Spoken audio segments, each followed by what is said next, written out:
Marilah teman-teman, sebelum kita memulai pelajaran pada pagi hari ini, marilah kita membaca doa menurut kepercayaan dan keyakinan masing-masing. Doa mulai.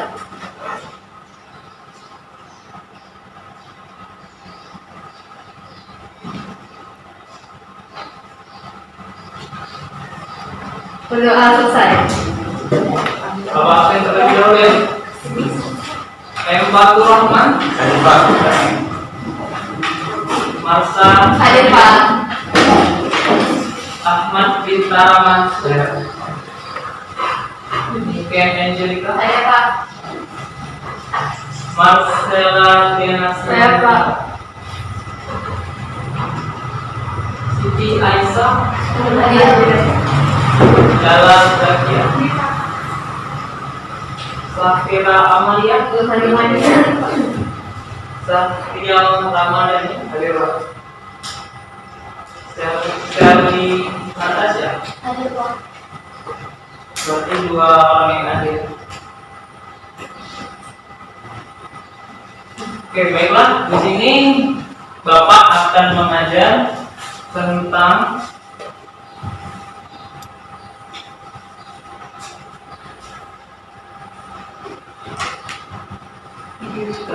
penjajahan pemerintah Belanda. Oke, sebelum kita masuk materi, ada yang masih ingat tentang materi minggu lalu? Tentang materi apa?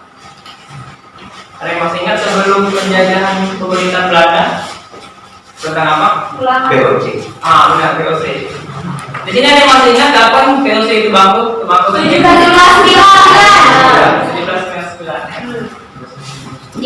Desember. 17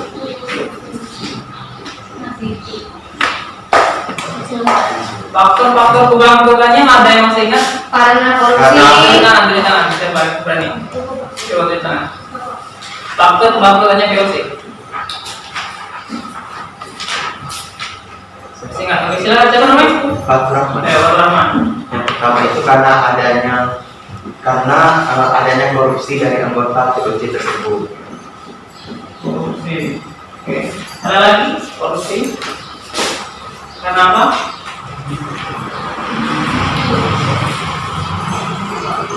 Ini siapa? Ini. Pak. Ya. Monopoli perdagangan. Oke, monopoli perdagangan. Monopoli. Oke. Ada lagi? Faktor-faktor kebangkrutannya VOC? Serangan dari luar mungkin? Dari mana? Dari Inggris. Serangan dari Inggris. Kita tahu dulu ya. Serangan Inggris.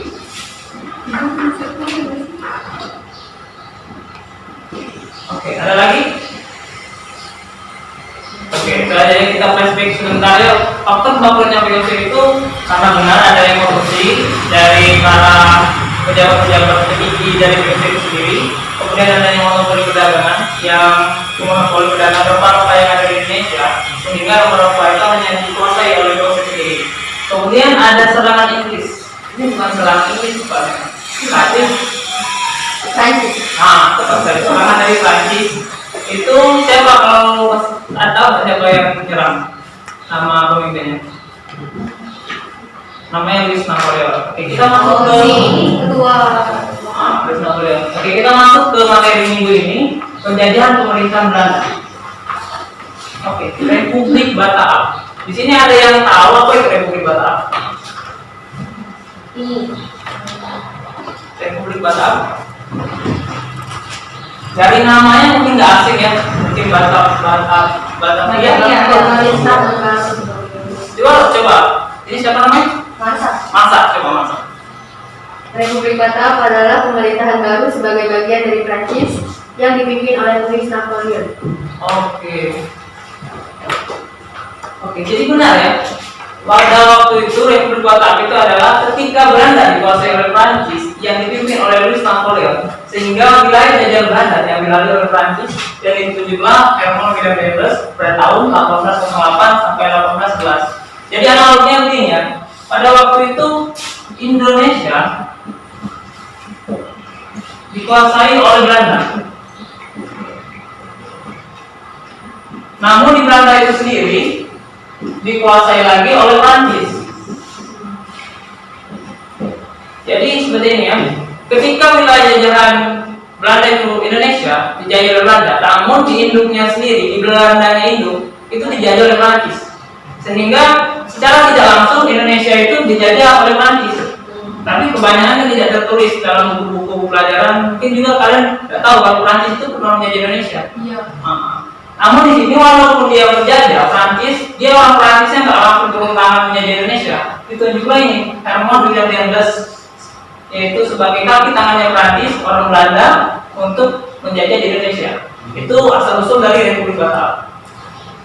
Oke, selanjutnya ini pemerintahan Herman William Daendels. Di bidang pertahanannya ia membangun benteng Cornelis, membangun pangkalan angkatan laut, ya, meningkatkan jumlah tentara. Dulu tentara itu nggak banyak, nggak nyampe beribu-ribu, hanya 4.000. Namun dalam pemerintahan Herman William Daendels ditingkatkan tentara menjadi 18.000. Kemudian membangun jalan raya Anyer ke Panakukang. Ini adalah cikal bakal jalan rayanya Trans Jawa yang sekarang. Ini orang Belanda yang membangun, namun sekarang sudah menjadi jalan Trans Jawa. Oke, selanjutnya di bidang politik. Di bidang politik ia membagi 23 kepresidenan. Ini juga menjadi cikal bakal kota-kota dan provinsi-provinsi yang ada di Indonesia. Menjadi 23 kepresidenan. Di bidang peradilan dia memberantas korupsi tanpa pandang bulu. Baik itu orang Belanda sendiri maupun orang antek-anteknya orang Belanda, orang Indonesia itu banyak bekerja sebagai antek-antek asing, sebagai antek-antek Belanda pada waktu itu, sehingga dia menjadi secara tidak langsung kaki tangannya Belanda. Namun orang Indonesia, seperti daerah Kadipaten itu, seperti wilayah Kabupaten Lembang itu sudah masuk kota. Seperti di Kabupaten Lahat atau Kabupaten Morenin itu yang memerintah Kadipaten yang merupakan orang ditunjuk oleh Belanda untuk memimpin suatu daerah tersebut. Di bidang sosial ekonomi, dia meningkatkan kemampuan keuangan dengan cara pemungutan pajak dan penjualan tanah swasta. Oke, selanjutnya. Oke, di sini nggak lama Herman William Daendels berkuasa, diganti oleh Jensen. Jensen ini pada tahun 1811 ya. Pada tanggal 14 September 1911 ini Jensen ini diekspansi oleh Inggris, sehingga ia melahirkan kapitulasi Punta, sehingga Belanda itu di wilayah jajahan Belanda itu dikuasai oleh Inggris. Oke, kita lanjut. Nah, setelah tahun 1811 Indonesia itu jatuh ke tangan Inggris lewat Thomas Stafford Raffles. Oke, Thomas Stafford Raffles ini menyerang Indonesia melalui Batavia. Ia menguasai Pulau Jawa, kemudian menduduki Pulau Jawa dan membuat kepresidenan di sana. Ini sistem pemerintahannya. Dalam bidang pemerintahannya ia memperkecil circle dari yang awalnya 23 kepresidenan menjadi 16 kepresidenan. Kemudian di bidang ekonomi ini sedikit ada perbedaan antara pemerintahan Belanda dengan pemerintahan Inggris. Kalau sebelumnya adanya ini pajak, kemudian adanya sewa tanah, kemudian adanya kerja lodi atau kerja paksa oleh Belanda. Namun di pemerintahan Inggris ini ada sedikit unik. Ada penghapusan sewa tanah, penghapusan pajak, penghapusan kerja lodi, dan juga dia lebih pro pada rakyat Indonesia untuk kolonialis untuk Inggris. Karena Inggris ini menjajahnya berbeda dengan negara-negara lain seperti Prancis, seperti Belanda. Dia menjajah, namun tidak secara langsung, sehingga rakyat sendiri tidak terlalu merasakan pemilihan atau penderitaan yang dijajah. Berbeda dengan Belanda, rakyat Indonesia itu merasa sangat menderita karena dijajah oleh Belanda. Oke, kita lanjut ya. Oke, di sini kemudian pada 1816 terjadilah Konvensi Landen, sehingga Indonesia kembali dijajah oleh pemerintahan Belanda. Oke, di sini kembalinya tanah jajah Hindia Belanda ke Belanda. Untuk yang baru ini berbeda dengan yang lama, dipimpin oleh tiga jenderal, namanya Cornelius Elot, ya, kemudian Arnold André Musquet dan Christopher Namun ini dari tiga ini dipilih satu. Dipilih satu yaitu Pandu Kevelan. Oke, jadi untuk open minded kita ya, membuka pikiran, benar nggak sih Indonesia itu terjadi 350 tahun dari jawaban Bapak sebut yang tadi? Sebenarnya apa ya? Tidak ya. Indonesia itu berarti nggak dijajah selama 350 tahun ya. Seperti waktu POC. POC itu bangkrut kan? POC itu ini berbagai versi ya, berbagai buku yang bawa baca. Ada yang mengatakan POC itu menjajah. Namun ada juga yang mengatakan POC itu tidak menjajah. Dia hanya berdagang, memonopoli perdagangan, mengambil alih rempah-rempah yang di Indonesia. Seperti ada yang gahal, rempah-rempah macam kayak segala macam yang ada di Maluku. Dan dia tidak menjajah. Itu ada buku yang menjelaskan. Namun ada juga yang mengatakan menjajah. Namun Bapak lebih percaya yang tidak menjajah karena POC itu hanya berdagang. Nah, dalam sejarah juga kita harus perhatikan. Sejarah itu kita tidak bisa absolut ya dalam berpendapat. Kita benar, namun orang lain itu belum tentu salah. Jadi kita membaca berbagai macam literasi, namun kita simpulkan sendiri mana kebenarannya. Karena masih ingat nggak kemarin pas Bapak kasih soal ada yang ini POC gimana ya? Apa perbedaan pemerintahan Hindia Belanda dan POC? Ada yang ada Bapak, Pak, saya searching di Google, itu POC itu sama aja dengan pemerintahan Hindia Belanda. Ya, karena kan kata-kata Google itu perspektif, menurut Google itu benar. Namun ada juga buku mengatakan berbeda. Di sini juga berbeda, ada pemerintahan Prancis, ada Inggris, kemudian POC, dan juga di sini ada pemerintah Belanda yang langsung. Sehingga ada sekat-sekat tersendiri antara pemerintahan-pemerintahan yang menjajah di Indonesia. Oke, kita lanjut ke pemerintahan Belanda. Di sini pemerintahan Belanda ada tanah paksa. Tanah paksa ini siapa sih yang memutuskan? Vandenborg. Nah, dia yang memutuskan Vandenborg. Di sini dalam sistem pelaksanaan tanah paksanya para pejabat bumi putra, kaum kiai, dan kepala desa sebagai penggerak pertanian untuk melaksanakan tanah paksa. Ini ada yang tahu kaum kiai itu yang mana? Kaum kiai. Kaum kiai itu adalah orang-orang kerajaan, orang-orang anak-anak kadipaten yang menuju suatu daerah, itu disebut kaum kiai. Memang juga masih banyak ada kaum kiai kayak di Sako itu masih ada orang-orang kiai. Gitu. Jadi untuk orang-orang pejabat pemerintahan ini antek-antek ini ya, antek-antek asing, kaki tangannya Belanda, kemudian kaum kiai dan juga kepala desa, orang yang memimpin suatu daerah itu diberi mandat untuk menggerakkan para petani untuk melakukan tanam paksa. Jadi Belanda itu pintar ya, dia itu nggak langsung nyuruh. Seperti di film-film kalian mungkin pernah nonton film penjajahan Belanda, yang orang Belanda yang langsung hebat-hebat itu rakyat Indonesia mungkin tanam paksa. Sebenarnya tidak seperti itu. Yang beliau pernah punya baca, orang Belanda itu hanya menjadi atasannya mereka, yang menggerakkan itu antek-anteknya seperti orang Indonesia. Ini seperti ini pejabat bumi putra, kaum kiai, kepala desa. Oke, untuk dampaknya sendiri terhadap rakyat Indonesia itu membawa kesengsaraan bagi rakyat berupa kelaparan dan penderitaan kepada rakyat.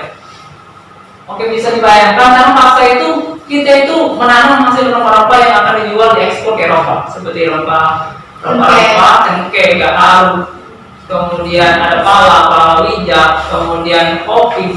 Itu untuk barang-barang ekspor ke Eropa. Sementara kita sebagai rakyat Indonesia yang makanannya itu nasi dari beras itu tidak diperbolehkan untuk menanam. Bayangkan pada waktu itu nasi itu menjadi bahan yang langka, beras itu menjadi bahan yang langka. Sehingga pada zaman dulu mungkin cerita nenek-nenek atau nenek kalian sebelum kita bahwa pada zaman dulu makan ubi singkong itu udah mewah. Bahkan makan gadung, tahu gadung nggak? Gadung itu sejenis ubi kan beracun itu. Beracun atau beracun harus diolah terlebih dahulu. Itu kalau di Arawan masih banyak, kalau di Palembang udah jarang yang gadung. Itu makanan orang-orang pada zaman dahulu, pada zaman penjajahan. Karena tanah paksa itu hasilnya untuk orang yang kerjanya kita. Bayangin, kita yang kerja, namun orang yang menikmati hasilnya. Itulah tanah paksa pada zaman dahulu. Bisa dibayangkan ya? Gimana nyeseknya rakyat pada zaman itu ketika mengalami zaman tanah paksa yang diputuskan oleh partai Bus ini. Mungkin kalau sekarang orang udah berontak atau gimana kan, namun pada zaman itu ya karena masih pola pikirnya masih terlalu cetek gitu kan, belum ada jiwa nasionalisme ini belum bangkit. Nasionalisme kami itu abad ke-20-an, 15 sekian. Ini masih zaman pada ini belum adanya jiwa nasionalisme untuk memerdekakan Indonesia. Kita lanjut. Setelah tanam paksa itu ada namanya sistem usaha swasta. Di sini usaha swastanya terbagi dua. Ada yang tanam pribumi berupa persawahan, kebun dan ladang, dan juga ada tanam hutan pegunungan merupakan milik pemerintah. Pemerintah ini pemerintahan Belanda. Namun sini juga harus digarisbawahi ya, tanah pribumi ini bukan untuk seluruh rakyat Indonesia. Tanah pribumi ini hanya untuk tanah pribumi antek-antek asing, sehingga yang menguasai itu nggak seluruh. Jadi kan namanya aja tanah pribumi, namun yang menguasai itu hanya segelintir sirkel orang yang dekat dengan Belanda aja, seperti pejabat gubernur tadi, orang-orang priai, mungkin kepala desa yang memegang jabatan, sehingga mereka diberi hak untuk memiliki tanah. Namun untuk rakyat biasanya tidak ada hak untuk memiliki tanah. Oke, selanjutnya di sistem usaha swasta ini ada pemerintah mengeluarkan surat kepemilikan tanah. Ada yang tahu SHM, surat hak milik. Itu cikal bakalnya dari ini. Yang surat sertifikat hak milik itu dari zaman Belanda itu sudah dicetuskan. Ini berbeda nama, tapi kan pada zaman sekarang ini namanya pemerintah mengeluarkan surat kepemilikan tanah. Kalau sekarang kan namanya sertifikat hak milik atau SHM. Oke. Kemudian ini yang ketiganya pihak swasta dapat menyewa tanah. Jadi untuk pihak swasta ini ada dari luar, mungkin dari Inggris, orang dari Cina, orang-orang Tionghoa untuk menyewa tanah-tanah kepada pemerintah atau kepada para pejabat bumi putra tadi, kaum priai dan juga kepala desa yang memiliki banyak tanah disewa oleh orang-orang Tionghoa atau orang-orang luar yang datang ke Indonesia. Oke, selanjutnya. Ini untuk perkembangan agama Nasrani atau agama Kristen. Sini ada yang menerusnya. Agamanya apa? Kristen Protestan. Orang mana sih? Oh, Medan. Mandanya? Oh, Sumatera. Oke, ini untuk perkembangan agama Kristen itu buat yang belum tahu terbagi menjadi dua ya. Ada Kristen Katolik, ada Kristen Protestan. Kalau Katolik ini itu dari Roma atau Romawi dari Italia. Kalau Protestan ini itu adalah sebuah ini yang itu pemberontakan dari Martin Luther. Itu sebuah revolusi di agama Nasrani.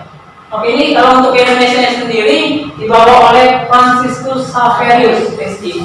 Jadi nama-nama Xaverius itu asalnya dari sini. Kayak sekolah SD Xaverius, SMP Xaverius, itu asalnya dari sini. Asbabun nusulnya itu dari sini. Jadi orang itu enggak sembarang kasih nama. Itu dari Xaverius ini. Kemudian Santo Yosef. Ada kan nama SD Santo Yosef. Di kayak ada namanya SD Santo Yosef. Itu dari nama-nama orang Kristen yang menyebarkan agama ke Indonesia. Nah, ini untuk perkembangannya di Indonesia itu yang paling dominan itu di wilayah Indonesia bagian timur, seperti NTT, Timur, Tapanuli, di daerah Manado. Namun juga di bagian Sumatera tak luput dari perkembangan agama Nasrani seperti di Tapanuli, di Medan. Itu orang Medan ini. Jadi berkembang agama Kristen di Indonesia itu tidak luput dari masuknya para penjajah ke Indonesia. Seperti yang kita tahu, masih ingat nggak tujuan para penjajah datang ke Indonesia itu ada 3? Apa? Religi. Masih ingat religi?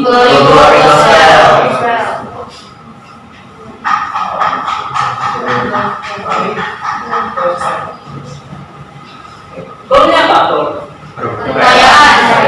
Kekayaan, mencari pundi-pundi uang. Kalau glory apa? Kejayaan, meningkatkan eksistensi suatu negara akan dihargai oleh negara lain. Oke, gospel apa? Menyebarkan agama. Menyebarkan agama. Agama yang disebarkan ini Nasrani ya, baik di Protestan ataupun Katolik, ini merupakan tugas suci atau tugas mulia dari Roma, itu dari Itali, dari Paus tadi nggak tahu Paus apa itu. Kan ada Paus Franciscus, Paus ini Paus apa? Paus itu menyebarkan agama Nasrani.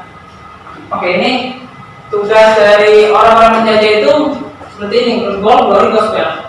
Gospel ini menyebarkan agama-agama Nasrani ke semua negara jajahan yang ada di dunia, baik itu Spanyol, Inggris, Portugis, mereka menyebarkan agama-agama Nasrani itu ke dunia. Jadi perkembangan atau banyaknya orang yang meluk agama Nasrani di suatu negara itu merupakan campur tangan dari para penjajahan, bukan pure atau murni dari culture-nya satu daerah itu masing-masing. Lanjut, oke, di sini Bapak mau bagi kalian menjadi 2 kelompok. Bapak diskusikan. Ini pertanyaannya seperti ini. Antara pemerintahan Belanda dan pemerintah Inggris, mana yang lebih pro terhadap rakyat? Seperti tadi kan sudah kita bahas. Ini kita bagi 2 ini ya. Ini siapa? Kami. Masih Teresa gabung di sini, kemudian ini gabung di sini. Oke, Bapak kasih waktu 5 menit kalian berdiskusi. Kemudian Bapak panggil 1 orang mewakili kelompoknya masing-masing untuk presentasi ke depan.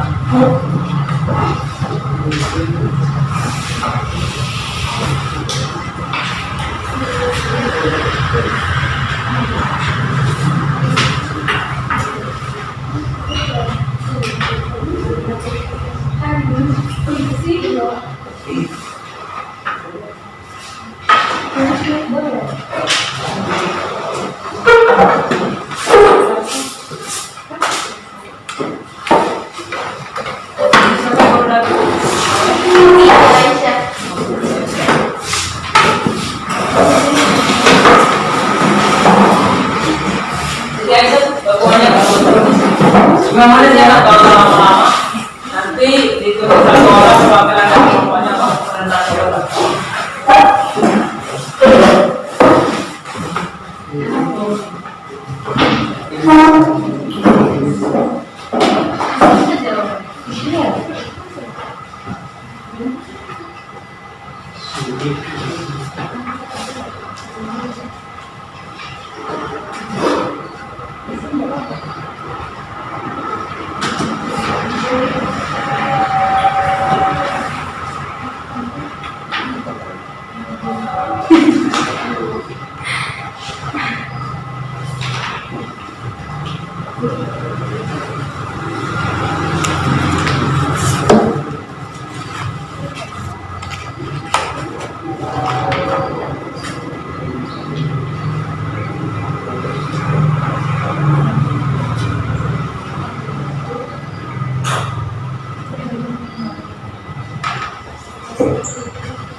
Gimana? Bentar Pak.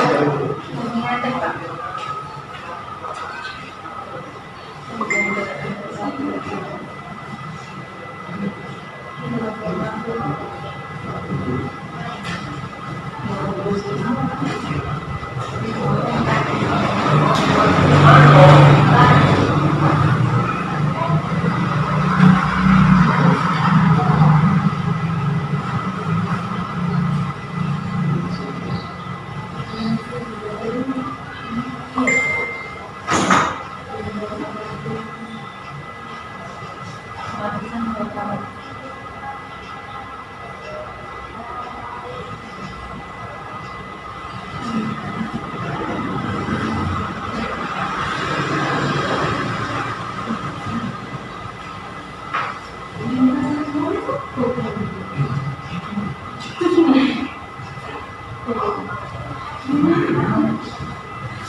Gak usah panjang-panjangnya, berdasarkan perspektif pribadi aja. Gak usah harus sama dengan yang ibu, harus benar. Di sini yang Bapak asal kalian itu critical thinking kalian, bagaimana kreativitas berpikir kalian.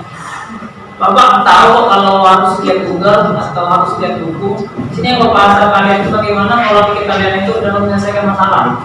Kalau masalah di jawaban kalian itu salah atau terkesan remeh, namun yang di sini Bapak tekankan ke kalian itu kemampuan kalian dalam menyelesaikan masalah. Ketika berpikir kalian bagaimana mampu atau tidak menyelesaikan suatu masalah dengan perspektif kalian sendiri.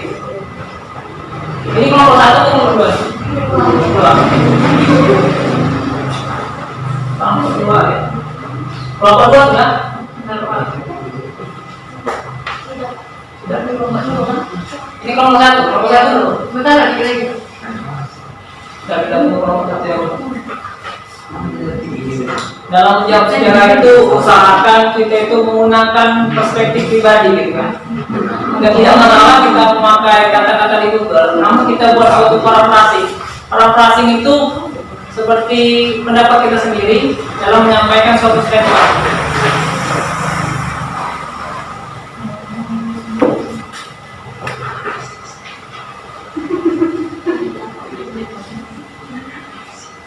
Oke, mungkin menunggu kelompok 1 selesai. Silakan kelompok 2 presentasi. Siapa yang perwakilan maju ke depan?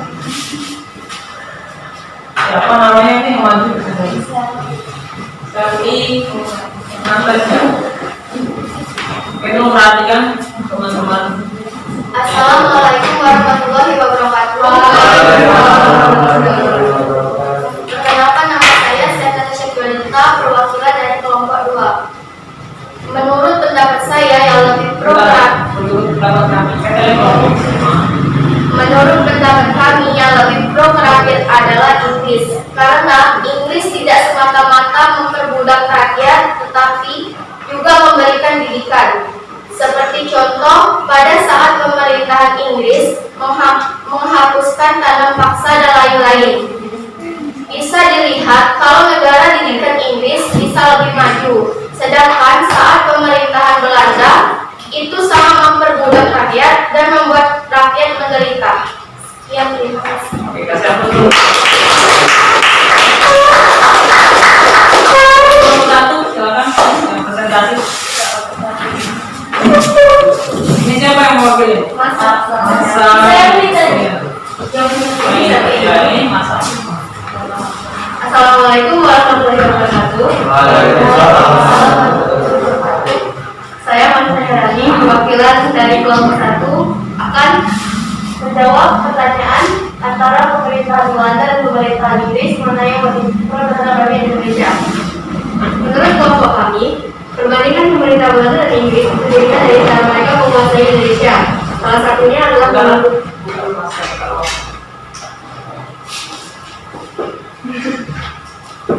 perbandingan pemerintahan Belanda dan Inggris bisa dilihat dari cara mereka menguasai Indonesia. Salah satunya adalah mengambil hasil alam Indonesia. Pemerintahan Inggris tidak serakah dalam mengambil rempah-rempah di Indonesia dan masih memperhatikan kemampuan bangsa Indonesia. Sedangkan pemerintahan Belanda terlalu serakah dalam mengambil hasil rempah-rempah dan hanya memikirkan bangsanya saja, sehingga membuat bangsa Indonesia mengalami ketidakmakmuran pada masanya. Terima kasih. Wassalamualaikum warahmatullahi wabarakatuh. Oke, sudah bagus pendapat masing-masingnya. Kelompok 1 mengambil hasil alamnya tanpa memikirkan sejarah rakyat, dan juga kelompok 2 berpendapat bahwa Belanda itu hanya memperbudak rakyat Indonesia tanpa mendidik seperti Inggris. Sebenarnya memang sekali.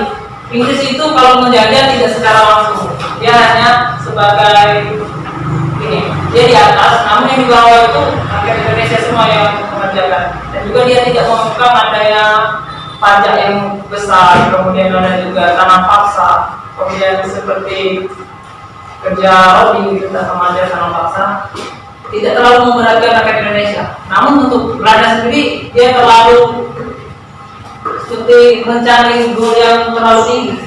Dia mencari kekayaan yang benar-benar kekayaan, sehingga mengorbankan rakyat Indonesia. Sehingga rakyat Indonesia itu menjadi penderitaan yang berlebihan pada masa penjajahan Belanda. Seperti yang kita tahu ya, kalau negara dan bekas jajahan Inggris rata-rata itu maju. Coba sebutkan negara-negara bekas jajahan Inggris apa aja? Ada yang bisa kasih pendapat? Indonesia. Tapi Indonesia itu lama, yang lama. Indonesia nggak masuk, Indonesia hanya nggak lama. Belanda. Yang dijajah oleh Inggris. Brunei. Oh, Malaysia, benar, Malaysia. Thailand. Thailand tidak pernah dijajah. Brunei. Thailand tidak pernah dijajah. Singapura, apa lagi? Filipina. Brunei. Kamboja. Brunei. Boleh masuk. Kamu aja. Yang betul yang bentar Kak. Brunei masuk. India. Ini ada India. Nah, ini ada Amerika. Cina Kak. Banyak ini taruh kembang. Oke, dari di sini kita lihat ada Amerika, ada Afghanistan. Ya, benar, itu banyak ya dia. Inggris itu merupakan negara penjajah terbanyak di dunia. Hampir 75% negara di dunia itu pernah diduduki oleh Inggris. Wow. 75%, bayangkan. Tapi wajar kalau sekarang kita itu digunakan itu bahasa Inggris untuk bahasa internasional. Karena dari itu juga, karena dari pada zaman dahulu bahasa yang digunakan itu banyak bahasa Inggris. Seperti di Amerika, Cina, Malaysia, Singapura, ini notabene adalah negara maju. Karena pada zamannya Inggris itu pendidikan itu masih diterapkan dan juga pembodohan otak itu tidak terlalu ditekankan. Dan juga kalau Belanda itu orang yang licik. Belanda itu Nangkapin sebenarnya sendiri. ya itu benar. Namun di sini juga dia menerapkan candu. Candu itu berupa seperti kalau sekarang itu narkotika terhadap rakyat Indonesia. Sehingga rakyat Indonesia itu mau tidak mau bekerja untuk Belanda dan juga diterapkan candu ini. Sehingga secara otak Indonesia itu sudah memang dicuci otak oleh Belanda, sehingga tidak bisa berpikir jernih lagi. Bayangkan orang yang tak sekolahan pada zaman dulu, kemudian diberikan candu ini, diberikan narkotika. Bagaimana dia bisa berpikir secara jernih lagi? Makanya Indonesia itu sama Belanda itu benar-benar tertumpu pada zaman itu. Tidak adanya perlawanan pada zaman itu. Perlawanan Indonesia itu baru ada di 19 ke atas untuk perlawanan atas nama Indonesia. Namun perlawanan untuk daerah udah banyak pada zaman ini. Namun kalau untuk perlawanan atas nama mendirikan negara Indonesia itu baru di tahun 19 sekian abad ke-20. Oke, mungkin di sini sampai di sini pertemuan kita kali ini. Mungkin ini pertemuan terakhir kalian Bapak nggak akan ngajak kalian lagi untuk minggu depan. Dan juga ini hari apa? Selasa ya. Selasa kan jadwalnya dia tinggal lagi ngajar. Ini pertemuan kita terakhir. Dan juga Bapak mohon maaf selama Bapak mengajar ada salah kata jika Bapak yang tidak berkenan di hati kalian. Bapak mohon maaf karena Bapak hanya manusia biasa. Kalau ada baiknya itu semata-mata datang dari Allah. Kalau itu ada jeleknya itu mungkin sama Bapak pribadi. Seperti pepatah mengatakannya, tak ada gading yang tak retak